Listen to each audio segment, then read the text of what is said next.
Thank you for being here. I know everybody's busy. Let's try to make this time together worthwhile. So, the theme here is give you up. In August, we laid out some areas we want to focus. Really important. We have a lot of good news to share about our progress. Really kind of remarkable. But also, at the end, we'll talk about how do we complete the 17-18 year in grand fashion. Okay? So, there's our new branding. I'll start at the top. When we, 2 years ago, did our strategic planning, we talked about a vision of educating transformational leaders for service to the world. That was based on need. When we consulted folks about what do you want from Marion, we didn't get, we got a couple of things were really clear. One is that well-educated people with a liberal arts-based education tend to have what it takes to lead in their community. Business community, education, healthcare, church, and other not-for-profits. And then right away they went to, when we call over to Marion, we want more teachers, but your shelves are empty. We want more scientists, but the shelf is empty because they're desired. We need more business leaders, more accountants. Your shelf is empty. They want more of our graduates. So when we looked at the whole picture, let's make a wildly important goal, the WIG up at top, to double the number of graduates. And the base year was 750 graduates that year. So by 2025, all schools, graduate programs, everything, we will graduate over 1,500 students. That's what our wildly important goal. We thought by doubling, it was rather aggressive because remember, we've grown a lot already. So this was not going to be easy. We don't have enough facilities, etc. But that was a pretty substantial goal. And I would say we're on target to not only meet that, but exceed it. But 2025 is a long ways off. We have to keep doing it. But the base years look good. This fall, I took the time and we did these summer retreats with all different people in the community. We've got to operate with 4 corners to be successful, and they interact together. These 4 corners are based on quality. And quality, I'll mention this again, is a total concept of quality. Quality could be how we greet people. It could be how we live out Franciscan values. How richly do we reach down into gospel values and the religious tenets, regardless of your various faith traditions. What does Christianity tell us about the human person and how we relate and form community? Quality is certainly about academics at the core of it. We're an academic enterprise.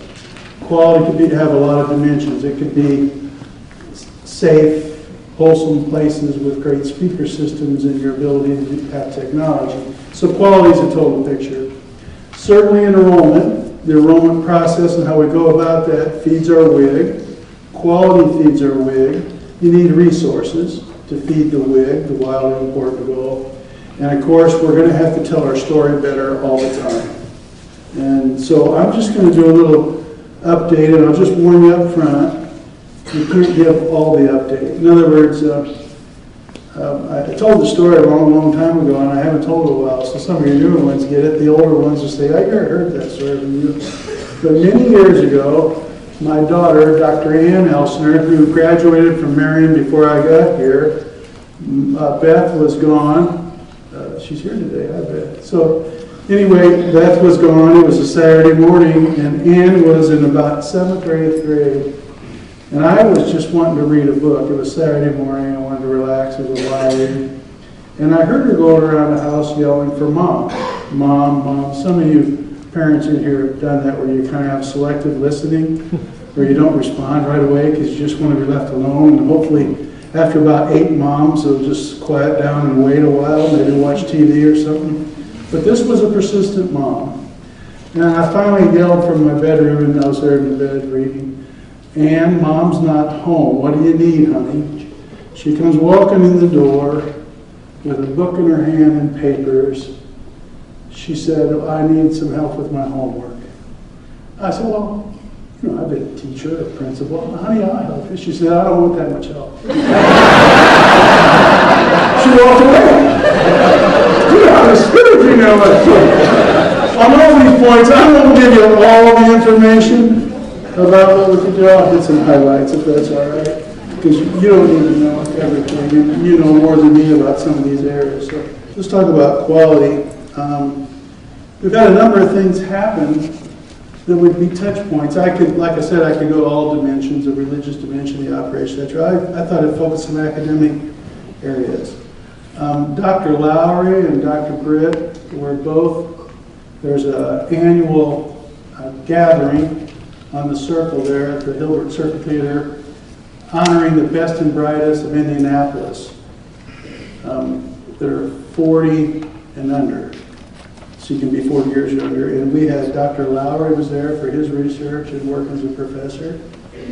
Really outstanding leaders. And then Dr. Britt actually won the top award of the finalists. And, to be there with all the community leaders in the room and to see, first of all, 2 people from Marion as a finalist. A lot of people are nominated. It was just a great sign. Teacher of the Year, Educator of the Year, Martine and Thad Wilson. Martine Kemblar and Dr. Wilson each received from their respective areas honors. The Center for Teaching and Learning is doing great things, and I suppose the staff's here. We can, there we go, there's our leader. But faculty have been very much engaged in improving scholarship and research, and especially how we teach in different modalities online. General Ed, I'm very excited. Dr. Crosley's been working on this for years, but seems to have a great team of people. The whole General Ed programs, we're working on it, but I'm real excited about what we're doing in the area of writing. There's tremendous leadership there, and have that cut across our curriculum.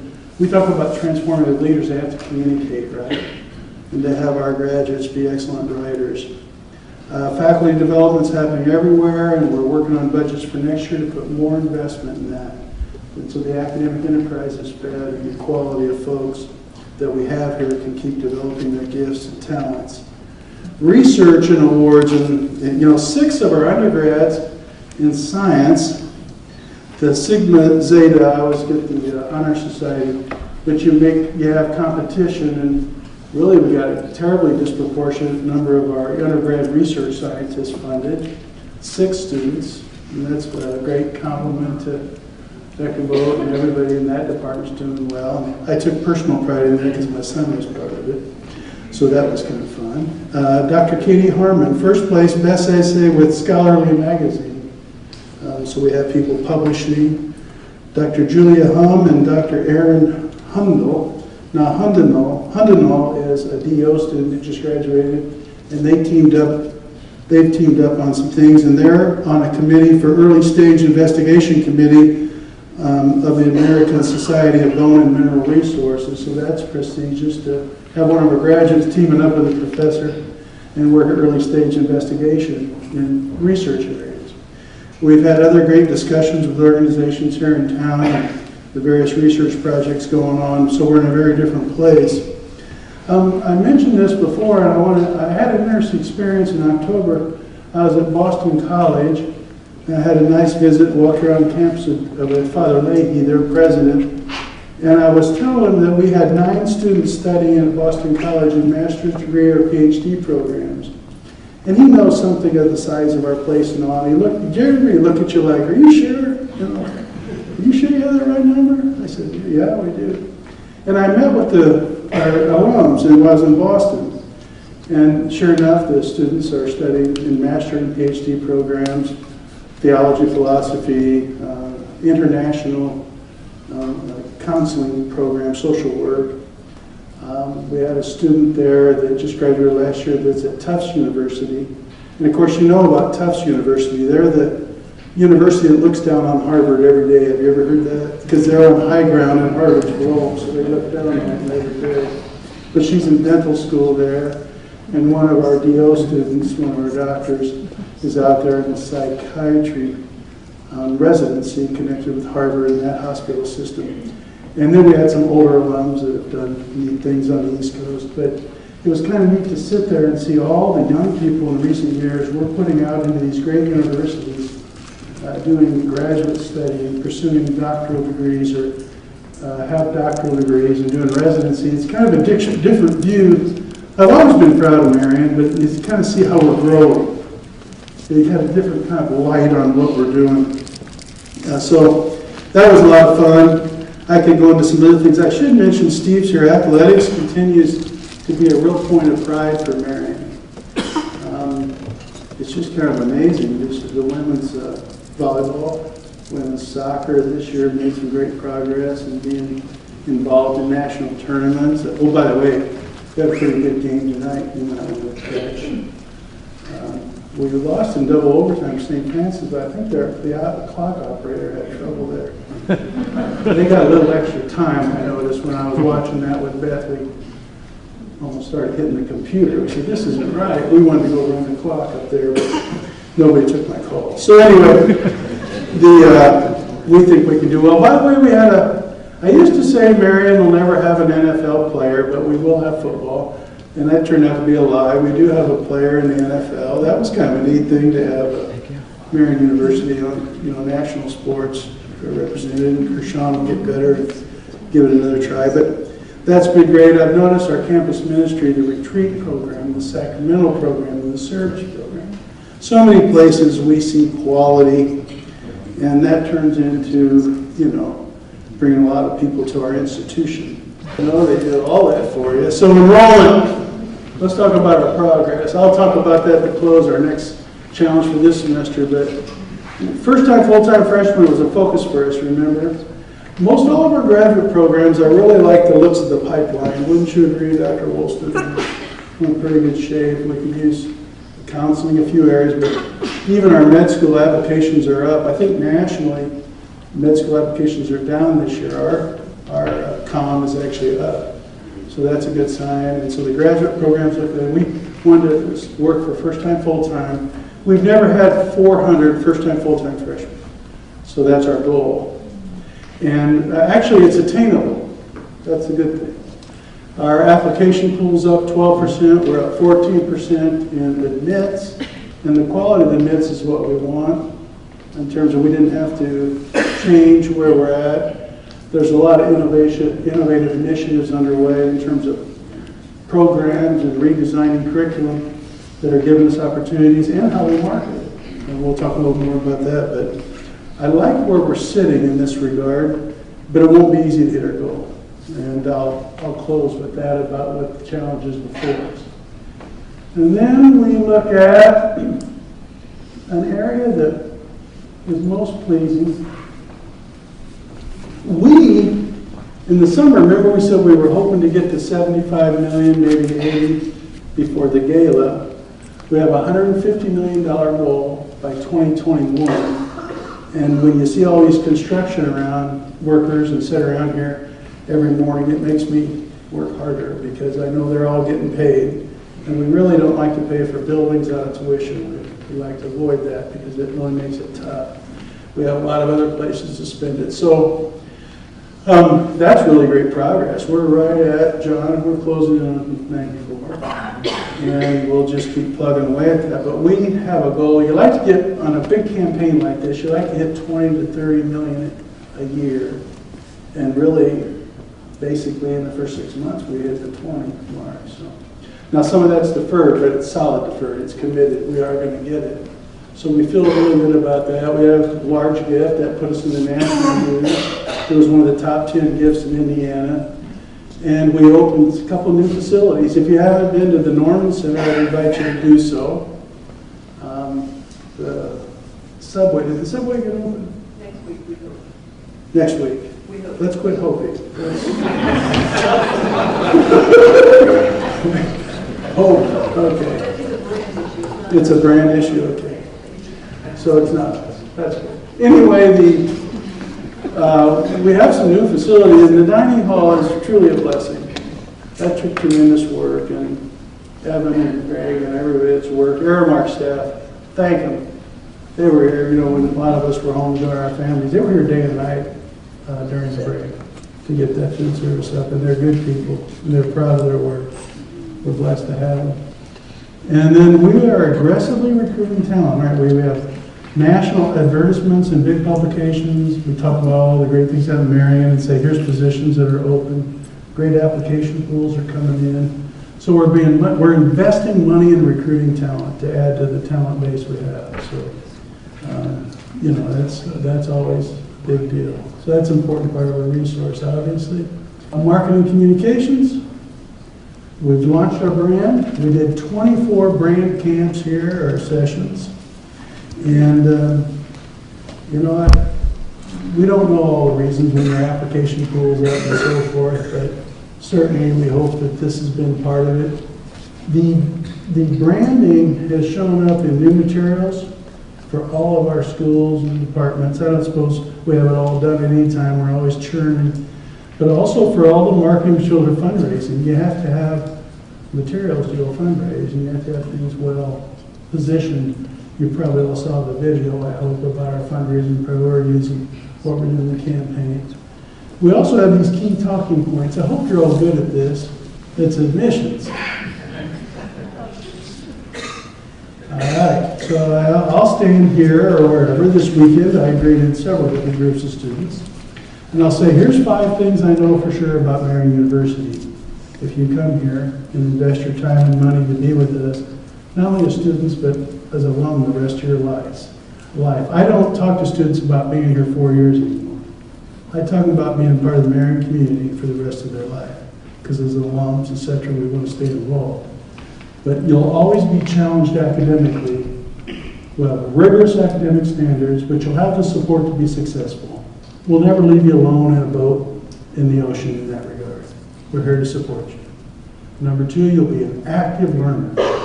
You're not going to sit passively here. We're designing the educational program so you're actively engaged in your learning with professors, with other students, with your material, with the community, with places even around the world.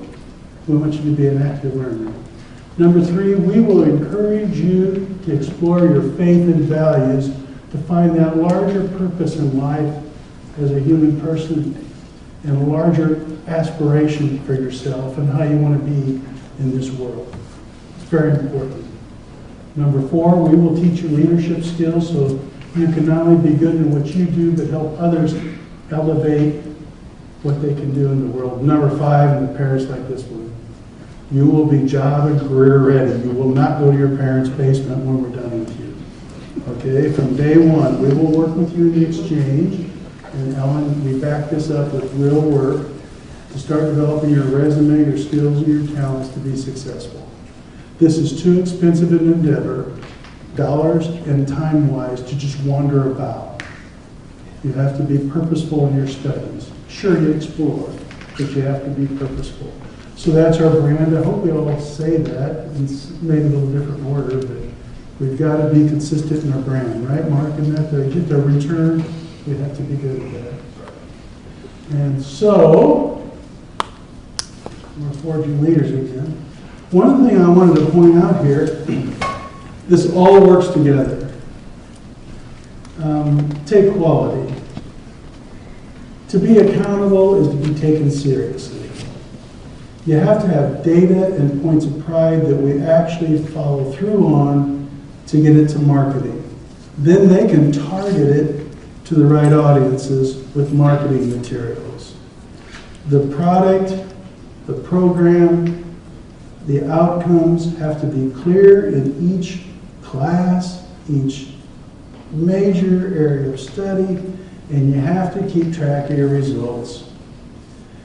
Education's never been more valuable, but wise people are going to invest in education in places that get results. Rightfully so, frankly. Responsible stewardship, one of our core values. We can't have people coming here for average. People are too valuable. There's too much work to do in the world, in education, healthcare, whatever, to be engaged in average. It all works together. Then what resources do we need? What people do we need? What programs? What technology? We're going to be investing a lot more technology next year. It almost makes me cry when I see the cost. But I know it, bless you. I know we need to do it. It all works together. So when you think as a department, do I have an academic program that's compelling and excellent? And is it delivered, and are we keeping track of results and outcomes? Because if you don't, it's going to be really hard to get resources. I mean, it's hard to go to a donor and say, hey, we have a program, it's pretty much average, and we need more money. And they'll say, just get in line. I mean, there's a lot of average people looking for money, or average programs, right? We won't raise a lot of money for that. Frankly, our fundraising goals will always be exceeded if we're very clear, here's the need in the world, here's our unique response, and we'll be accountable, and here's your investment. That's how it works. It's that simple, it's that hard. If you go to people and say, hey, we need money, everybody needs money. I mean, even really rich people think they need money. But if we want to do something excellent for our students and society, now they're all ears. Okay, so it all works together. That's how you get the enrollment, that's how you get the resources, marketing, communication. Can't say, well, we're small and we're nice. That might be true. We're relatively small, we're getting bigger, but we're nice people, and it's a great community, and it's a small college, and we're religious. And my uncle went here. Okay, then you got to keep going. So it all works together. Very important. A good example of this is what we've done with the Eclipse College. I mean, there's progress everywhere. For instance, I was noticing the application pool for the sciences. That's very, very strong. Well, it's reputation. I mean, our students are getting into med school, they're getting into PhD programs, they're doing well, they like their professors. They have brothers, sisters, parishioners, co-workers, and neighbors. What do they tell them? So you get more applications. So we could talk about a couple areas, but the Eclipse College is really kind of amazing. So about 20 months ago we started this. We talked about a new curriculum, a residency program, that we wanted to be a national exemplar. Building off our past, frankly, we didn't suddenly invent our interest in education in there. And that's, I mean, Mother Teresa Applemeyer worked on it. So building off our past, we want to be now a national exemplar. We had some people in today from Washington, D.C. National funding grants are coming to us. We've already have $20 million of commitments in 20 months for this new college. Excellent students, diverse backgrounds, great SATs, ACTs, great GPAs. We're new process of enrollment. We're going out to school, inviting people. We have great targeted materials. So the resources, the enrollment's moving the way we want. New faculty, we'll keep working as we get the resources to add faculty. New technology, so it's quality, drives enrollment, the marketing, and the resources are coming. It all works together, and people will invest. So that's been a good thing. Did you see our little news clips on Channel 8 about the signing day? We treated our new people that committed to the Educators College like they were signing up for the Division One, going to Ohio State for a Division I football scholarship. And we had a little interview. I even had my granddaughter in the interview. She did really great. The news reporter said, "What did your teachers help you?" Yes, when I was having a hard time with multiplication, they came over and said, "Could you see it this way?" It was really kind of a nice interview if you want to see. But the TV and the press are paying attention to what we're doing here. You'll recall at the beginning in August, every school, and I'll show you another list, we wanted to say, what's your quality, how can you improve it, what's your enrollment goals, what resources do you need, can't get them all on, but how do you prioritize them, what communication materials you need. And I would encourage all of you working within your various areas, keep concentrating on that, whether you're college of arts and sciences or athletics or whatever. Let's keep thinking about what we can do, because this all points to the width, and they all interact together. A brief update on some projects that we're working to cut across school and college lines. We're doing some STEM planning. Dr. Sefcik has some particular great ideas. We've been talking with other research institutes, etc., and that'll come together. Hopefully by summer we can get a strong plan together so we know what resources we need for the research space, etc., and figure that out. Hispanic Latino Initiative, Adam Setmeyer and I are working together. We've talked to And there again, we can build off Sister Norma's work. We have some people interested. We've been going to statewide community leaders and telling them we have a vision to advance the academic profile of the Hispanic Latino community. And we want to be center stage in that here in the state of Indiana. Because with education, of course, comes opportunity, leadership, and most immigrant populations, all the immigrant populations in America that have had a high percent of their folks in the lower part of the socioeconomic ladder, what's the way to get up the escalator? It's education. And that's something we're good at. And so we're going to put together a powerful program. We're going to resource it and really build our Hispanic Latino population here at Marion. And so that's moving. The two-year college, I just kind of got pretty much the finished version of a feasibility study. As you know, we had over $100,000 given to us to do a serious feasibility study. Could you take a unique two-year college and help marginally prepared students be more successful with a different kind of a program? So many students that are marginally prepared are dropping out of school after a semester or a year with debt, and they're pretty much assigned to a very difficult road at that point. And some of them have pretty good talent, but the traditional four-year university like we're operating has not responded to their needs well. And it's largely minority populations, low income. Well, we've looked around the country. Loyola University of Chicago has a Rupe College, and that's showing signs of success. We studied that model closely. It's run by the Jesuits. It's attached with Loyola, so there's some synergy and cost savings. And it looks like we have a pretty good mousetrap there. And we've started to talk to funders about possibly having a college associated with Marion. It's a two-year college for marginally prepared students that we could get into workforce and other, based on arts and sciences, business, and probably education, but we'll figure that out.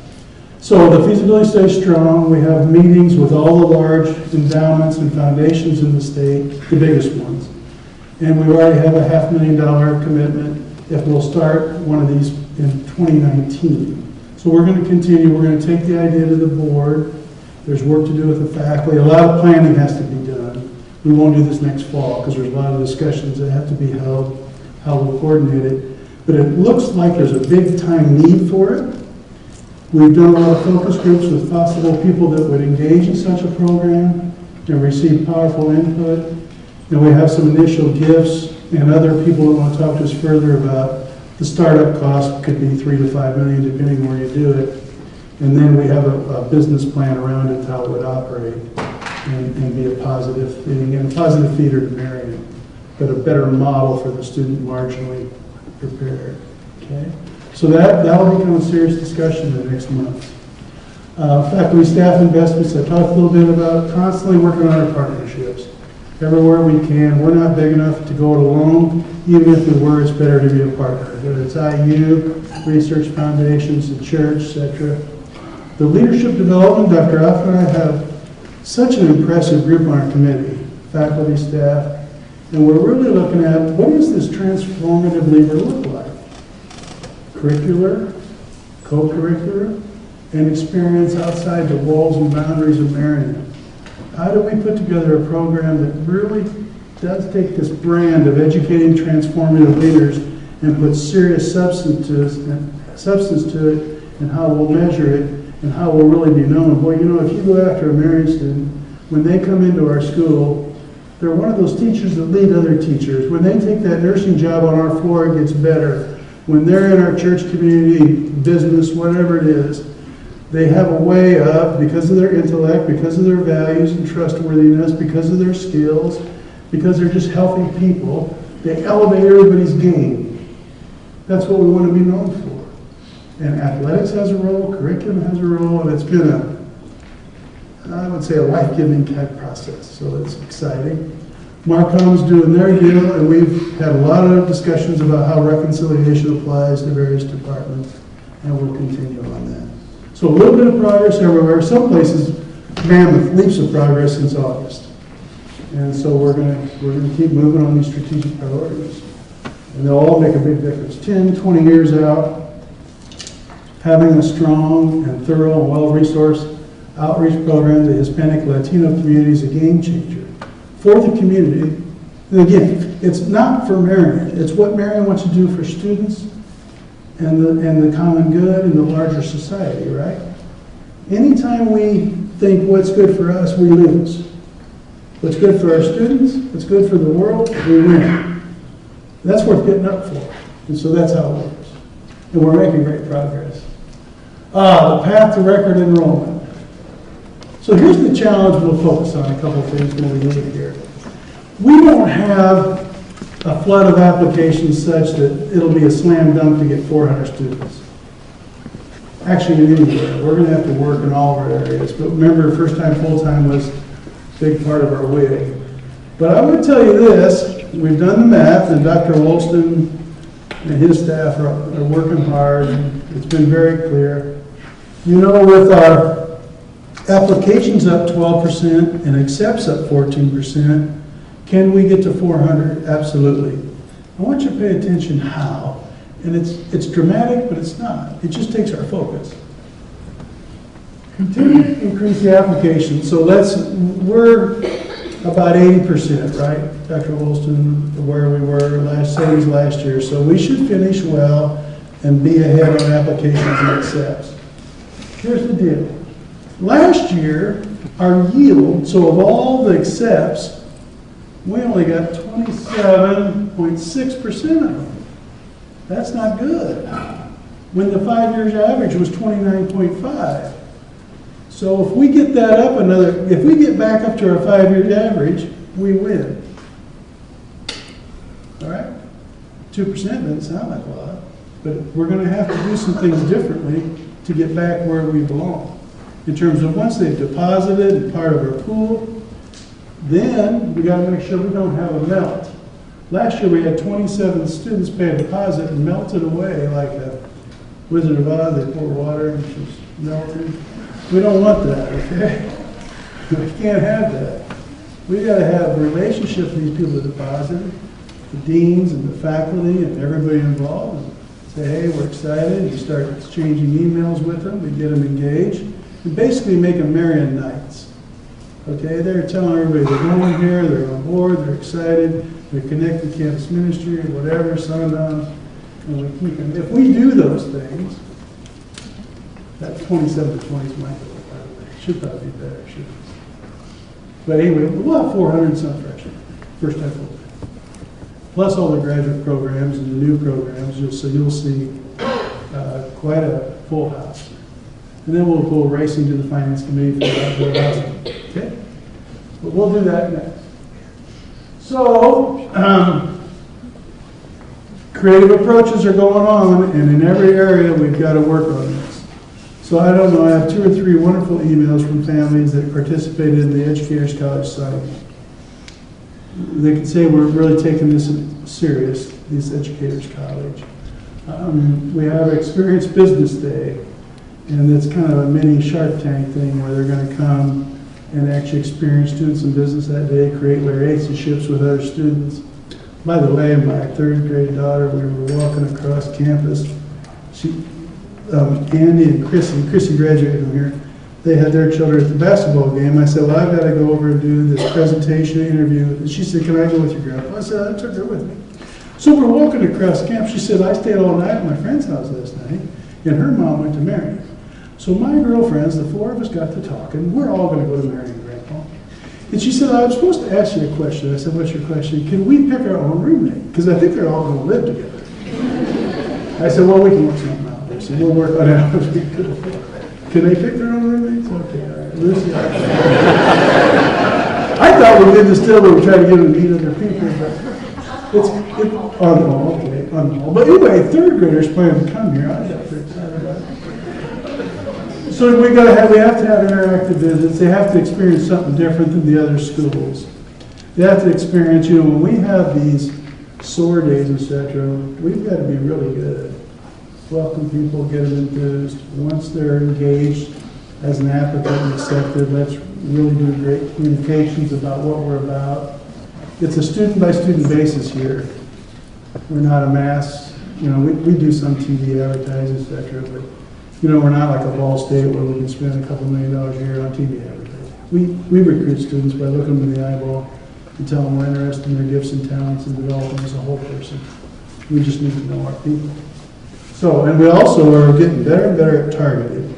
So we have specific mailings and emails for the math science students, the pre-med students. We're getting better at the analytics, and we'll continue to do that so we can reach to the right populations. So all in all, we have this tremendous first half of this year. You know, really, if you look back, the things we wanted to concentrate on, it's pretty remarkable. We have the talent, we're in the right city, we have the right mission, we've picked some areas that will make a big difference in the world, we have an outward focus, we've set our priorities well. You will hear a lot, we want to become better at execution as an institution. We think there's a lot of opportunity in execution. So you'll hear a lot about 4 disciplines of execution. There must be, I mean, I don't know, the business school could tell me. There's all sorts of templates for being better at executing your plans. We picked one, okay? And because they're all have many similarities. This one says, have a wildly important goal. Do we have one? Does anyone know our wildly important goal? We're going to double our graduates to meet the need by 2025. So each area, school and departments can have a wildly important goal that contributes to that, right? So know what you're about, know what you're trying to accomplish. People work better when it's clearly stated what you want to accomplish. Do better that way. I mean, if you take off in your car, it's kind of nice to know where you're going to go. Some days it's nice not to know, just drive around the way. But anyway, act or lead, and I should put lagging indicators. So, for instance, if you want to raise $150 million, you better have some pretty good strategic planning there. Who we're going to visit with, what will be the priorities, what do we want to put in our brochures, how we're going to build parent support, alumni support, major gift support. You've got to, so your leading indicators, do we have these things in line as we approach the announcement of this big goal? So there's leading indicators. If you want to have a new curriculum that's going to attract new students that'll make a big difference in arts and sciences, you pick the subject. Okay, who's going to be on the committee? When are we going to have the product done? What are the elements that have to be present? Who are we going to talk to in the community to see if they really need what we're producing? There's no sense producing this new idea until we know the need, right? And so leading indicators, are you doing the things leading up to what you want to accomplish? It does take time. Big things do not happen like that. They're over time. But if you want outstanding teaching accomplishments and you have development, you start, okay, what are the leading indicators? And then the lagging indicators, when we're doing really well at this, how will we know it? How many students will apply? How many will accept? How many show up here? Will we have a national championship speech team? What are the steps you take to get there? Whatever you want to do that distinguishes us and makes us better service to our students in the world. We're going to try to do better by area and services institution to keep a compelling scorecard. The board's been pretty good at this, and we want to even get better. So we'll have key performance indicators. The board will open their packet, and they'll go, how much cash do you have on hand? And we kind of watch certain things we have to make sure we're hitting in enrollment, et cetera. And every area can be good. And this guy, the folks that have this 4 disciplines, basically said if you don't keep a scorecard, people get lost. What are the things we have to be doing now to get here? And keep the scorecard. Did we make so you come back together, department meeting, etc. What's our scorecard? We're going to do more and more training on this because we think everybody intends to do well. You have the tool, the process, and the management capabilities to do it. And so through training, this isn't to point that you're I or you or anybody here is a bad person. It's another skill. It's like tools in the toolbox. We all have the intention to do great things. This will help us get there. And just to create a whole cadence of accountability. We said we were going to have this new curriculum done. Is it done? Okay, now how are we going to market it? How do we keep going? So that's, we'll hear a lot more focus on this in the coming months to help us be better enterprise. And I actually think if we're better executors, it will really distinguish us in higher ed. Higher ed isn't known for always being the most efficient operation. Now we're very good, but so is other guys. Okay? So with that, I'm supposed to take questions and comments, and hopefully answers that I either have or somebody can help me. Any comments or questions about our progress? Yes? The 2-year program concept, how does that compare with community colleges? And secondly, would that be a associate degree in a certain discipline? Yeah. This is a question about the 2-year college, and I'll talk about in the main what we're conceiving. It would be an academic program that would lead to an associate's degree. Our hope is that the students who progress this, if they keep certain metrics, now if it's like a Roubaix college, most all the students, not all, but most all the students will come from low-income homes. And our thought was that with the right kind of connections with business, the right kind of advising, what we call intrusive advising and coaching, changing how we teach the class, etc., they could get an associate degree in 2 years, at which time they could either go to full-time employment or enter Marian University, and hopefully have agreements with other universities, and they would have the skills and the momentum to be successful. So it's a 2-year degree in arts and sciences, a 2-year degree possibly in education, maybe in the sciences or business, and get them, again, we're talking about marginally prepared but talented students, get them the academic skills and the confidence that they can make it. And we would hope to admit them to Marian then automatically, if they complete that with success, at the same price point in which they got their associate's degree. So we think it'll be a big engine. It has the potential, if we can pull it off, big engine to get some folks that otherwise would be trapped without an education into the mainstream. Interestingly, we found out in our study, if you look at the past 5-10 years, we put a lot of progress in retention. Very proud of it. Matter of fact, it's remarkable. We get a lot of attention about it, and we're going to continue on it. But it's still true that the model of a 4-year university for marginally prepared students, even with all of our efforts, the bottom 20 or 30 students each year we admit academically bottom, it's still not the percent of success we need. It's way off the mark of the rest of the students. So we could say, well, that's just the way it is, or we could say, let's try a new model. And there's some evidence, a few places around the country that new models are working, tied to learning, to earning, to shorter classes, to intensive 2 days, like Monday, Tuesday classes, and Wednesdays just help students, Thursday, Friday classes, teach it differently. So we're looking at a response to that challenging community. And it's been interesting that a lot of the leading foundations and people interested in education in our community are intrigued that we would try this. We can't guarantee success, but if we were successful, it would make a big difference for the students we serve and for our community. And maybe a model that we could replicate other places. So that's the goal. Now, there's a lot of work to do there, but the initial look at it looks like it's a go. There's a lot to figure out. Do we have a target number for the first class and location? We have, a target number of students and where. Details. But anyway, Deb can tell me about that. But we do have some places possibility. We want it real close to campus. We want their ID card to get them into games, library, counseling, and all. So we don't want to create a whole college. We just want it real focused. And we have a few places we're considering and working on that would be very reasonable. We don't want to dump millions in a place. And then we think the model works best if you can get around 100, maybe 125, the top end 200 per class. So keep it a small institution, and if you want another one, then go replicate it on the east side of town or in a rural area. But part of what we found in research, you get a tight-knit community, they belong to one another, they check on one another. If someone doesn't show up, we go find out why. The 2-year colleges we studied, you have sometimes young women with children, so you have to have support services, social workers. So we're going to keep it pretty small. And we hope it's, by the way, a lot of the upper division courses have empty seats anyway, so we don't think the model will hurt us financially. We know it's in our mission. Can we get the right mousetrap? That's the big issue right now. I think we can get the resources too, it looks good. Now, until you get it, but it looks real strong. Any other questions? Boy, we're making great progress together, aren't we? Yes.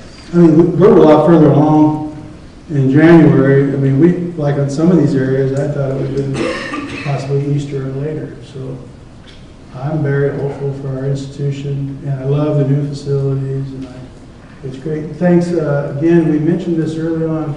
I've been really impressed, and I've received so many, even a nice large donation from the St. Joe grad. How we treated St. Joe students is a real feather in our cap.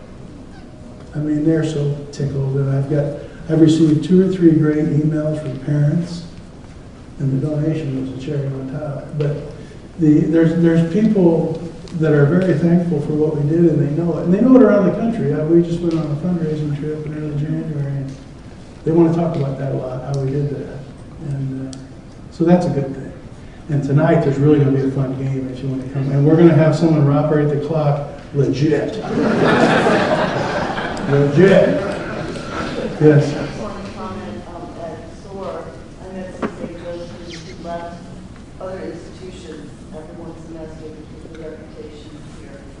That's really good. I didn't know that. So we had some St. Joe students transfer in this semester that tried something else for a while. Well, we all see the light eventually. Some are slower. Well, by the way, I have a big day Saturday. Personal note. Don't we have big days? Beth? We have 5 we've had 5 babies in about 5 months in our home. No, we haven't. Beth and I. No. Grandbabies. And so they're all coming here. And a friend of ours, Father Tony's going to baptize them all once. We're going to have it. It's like a wedding reception. I mean, we really got a lot of people. So anyway, if there's some glow coming out of the chapel Saturday, it's these 5 little babies getting baptized, and we're going to have a party in Elsener Mansion. So we'll try to behave. So thanks be to God on that. Oh, pray for Archbishop Daniel. He's very ill. I don't know if he's going to make it much longer. He was a good archbishop. He did a lot for education. And all the other things that we support and help one another. I was proud for semester. We've had tragedy and joy, and equally we support one another. So, God bless. Let's keep this night train rolling. And we got to win tonight, Steve. Are you accountable on that?